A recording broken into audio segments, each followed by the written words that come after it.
है DC motor, है ना। डीसी मोटर क्या है कि इलेक्ट्रिकल पावर दो, मैकेनिकल पावर मिल जाएगी। मतलब मोटर को घुमाना है, घुमाने के लिए अपन डायरेक्टली न घुमा के स्टार्टर के थ्रू, कोई भी मोटर हो, चाहे एसी हो चाहे डीसी हो, किसी भी प्रकार की मोटर है उसको चलाना है तो बिना स्टार्टर के उसको नहीं चलाते हैं। स्टार्टर क्या है, मोटर की लाइफ जो है वो बढ़ाता है, हर प्रकार से लाइफ को बढ़ाता है। ऐसे ही अपने डीसी मोटर है, डीसी मोटर की भी तो लाइफ बढ़ानी है, लंबे समय तक इसका उपयोग लेना है, तो इसमें सारी चीज़ें ध्यान में रखनी है। इसके लिए स्टार्टर का उपयोग, तो स्टार्टर के अंदर क्या क्या सुविधाएं दे के रखी है। अब सबसे पहला काम तो ये है कि स्टार्टर दो प्रकार के अपने, एक तो 3 पॉइंट है और एक 4 पॉइंट है, ठीक है। 3 पॉइंट, पहले एक बार 3 पॉइंट देख लो। 3 पॉइंट के अंदर अब वो शंट मोटर हो चाहे कंपाउंड मोटर हो, कोई से भी चला सकते हैं, 3 पॉइंट से भी चला सकते हो, 4 पॉइंट से भी चला सकते हो। अब यहाँ पर जो है 3 पॉइंट में 3 पॉइंट कौन कौन से हैं, एक तो एल टर्मिनल, टर्मिनलों के नाम जो है ना, एल, एक है एफ और एक है ए, है ना।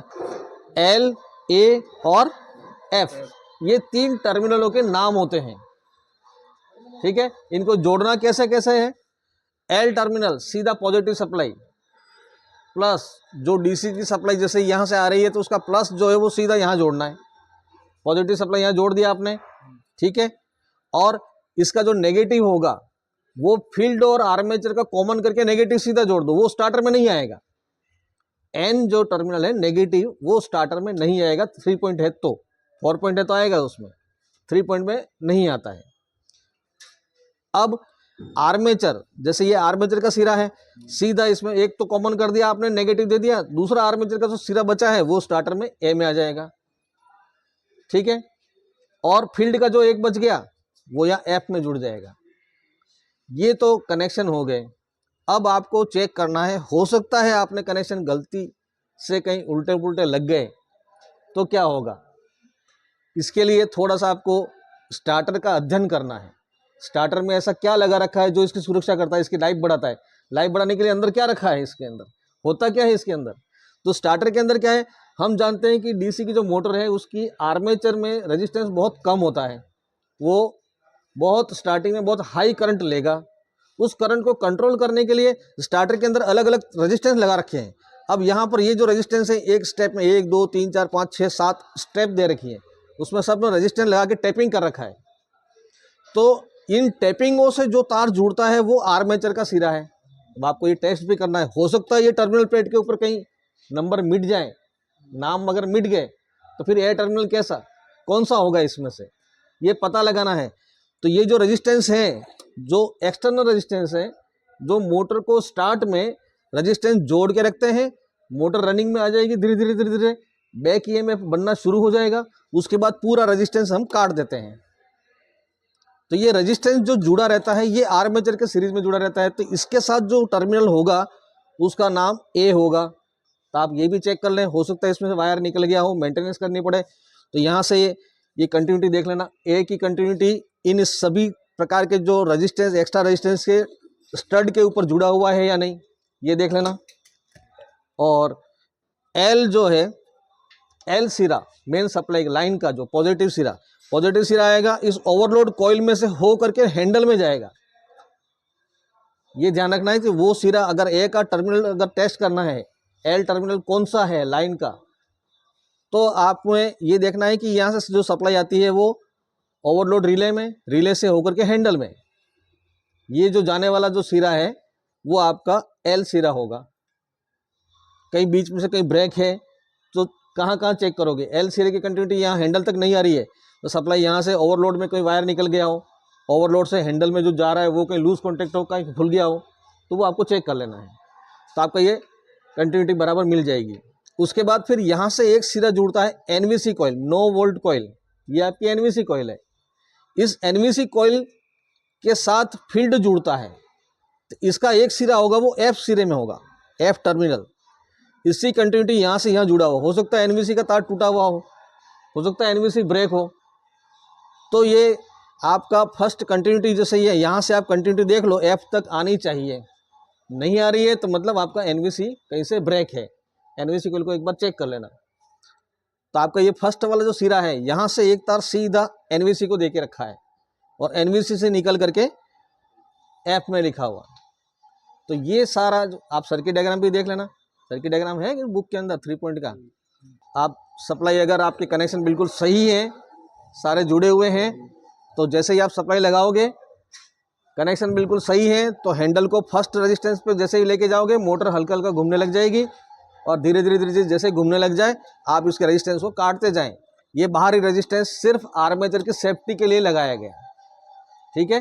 जब तक सप्लाई रहेगी मोटर चलती रहेगी, एनवीसी कॉइल इस हैंडल को पकड़े रखेगी और किसी कारणवश ओवरलोड हो गया तो ओवरलोड में क्या होता है, ओवरलोड क्या करता है, एनवीसी के दोनों सिरे ओवरलोड से जुड़े रहते हैं।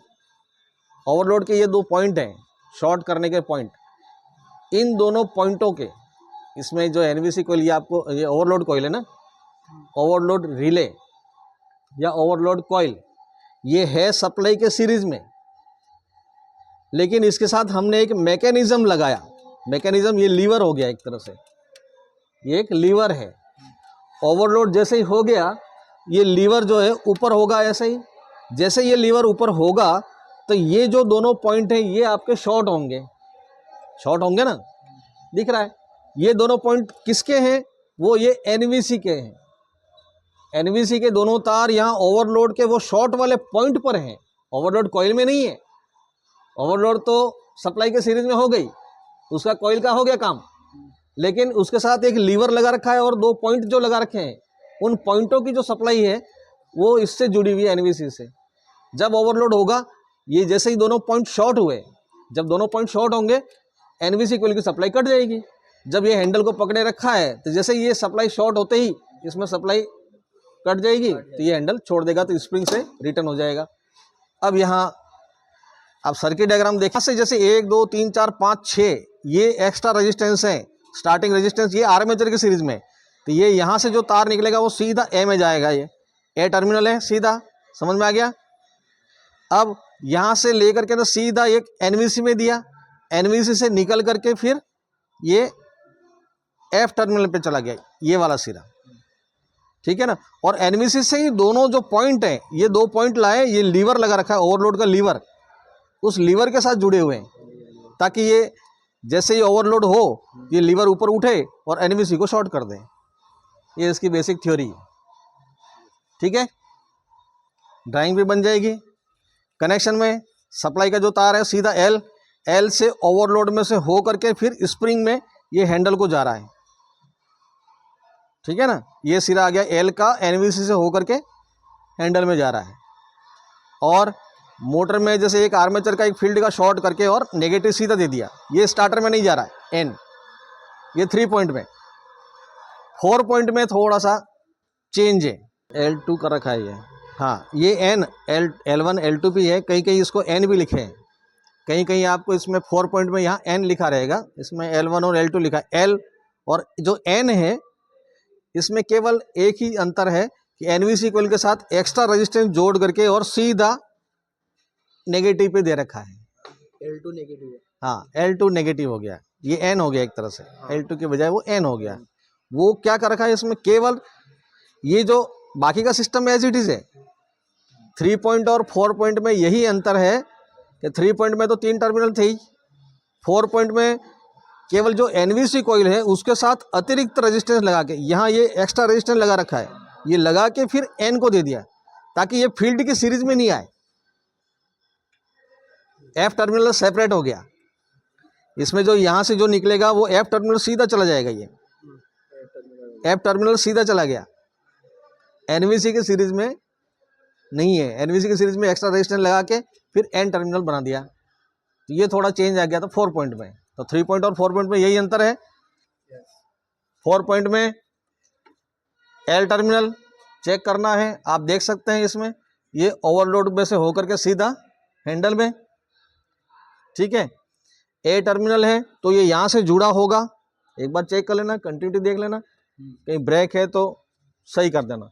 ये एनवीसी कॉइल है, इसके साथ एक्स्ट्रा रेजिस्टेंस पीछे की तरफ लगा के अतिरिक्त रेजिस्टेंस जोड़ करके फिर L2 या N, अभी इसमें ये FF लिखा है, इसके बजाय आपको ये एक एन कर दो, ये ब्लैक तार है, इसको आप एन भी, कहीं कहीं किसी स्टार्टर में एन लिखा होगा, एन, ठीक है, तो ये नेगेटिव हो गया। अब थोड़ा सा, अब अपने थायरिस्टर ड्राइव ने ऐसे आने लग गए, ड्राइव आने लग गए।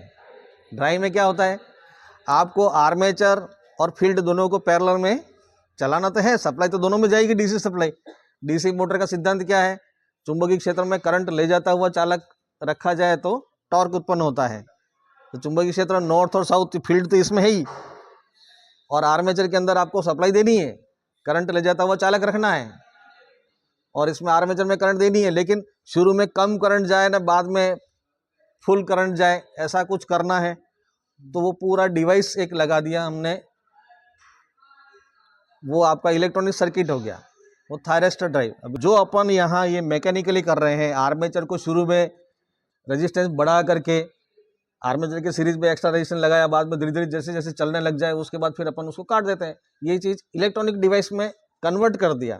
तो एक बार स्विच ऑन कर दिया, क्षण भर के लिए एक्स्ट्रा रेजिस्टेंस जुड़ गया आर्मेचर वाले टर्मिनल के साथ, और थोड़ी देर बाद अपने आप कट गया, ठीक है।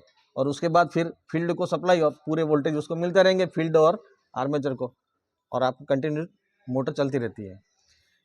और इसके साथ साथ आपको स्पीड कंट्रोल करना है। डीसी मोटर का सबसे बड़ा फायदा क्या है, स्पीड कंट्रोल। ऐसी मोटर को आप स्पीड कंट्रोल नहीं कर सकते, जैसे 2 पोल की है तो 3000 आरपीएम पे ही चलेगी, 10-20 आरपीएम कम कर सकते हो, ज़्यादा नहीं कर सकते उसको कम, और ज़्यादा भी नहीं कर सकते। अगर 4 पोल की मोटर है तो 1500 आरपीएम है तो 1440 आरपीएम पे ही चलेगी वो, 10-20 आरपीएम कम हो जाएगी, 1400 पे चलेगी या 1480 पे चलेगी, ठीक है। लेकिन डीसी मोटर जो है, डीसी मोटर को आप 1400, 4 पोल की है तो 1400 पे चलाओ, 1200 पे चलाओ, 1000 पे चलाओ और 2000 पे भी चलाओ, मतलब बढ़ा भी सकते हो और घटा भी सकते हो। तो सबसे ज़्यादा बेनिफिट डीसी मोटर का यही है कि जहां आपको स्पीड वेरिएशन की आवश्यकता है, जहां आपको स्पीड कम ज़्यादा करनी है, वहां आप डीसी मोटर लगाएंगे और वो इसका स्पीड कंट्रोल बहुत अच्छा होता है। अब वो कैसे करेंगे, अब यहाँ पर ये तो स्टार्टर के टर्मिनल हो गए, ये मोटर के हैं, ठीक है। E1 E2 ये मोटर के टर्मिनल हो गए, A1 A2 और D1 D2, ठीक है। अब इनके सीरीज में एक रियोस्टेट, यहाँ पहले था शायद निकाल दिया, एक रियोस्टेट लगाना है।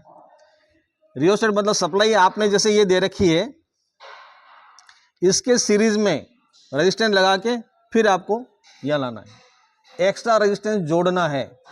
अगर आप फील्ड के सीरीज में करेंगे, फील्ड के सीरीज में रेजिस्टेंस लगा दिया आपने तो वो फील्ड कंट्रोल हो गया। उस परिस्थिति में मोटर की जो रेटेड स्पीड है उससे अधिक हो जाती है, ये ध्यान रखना।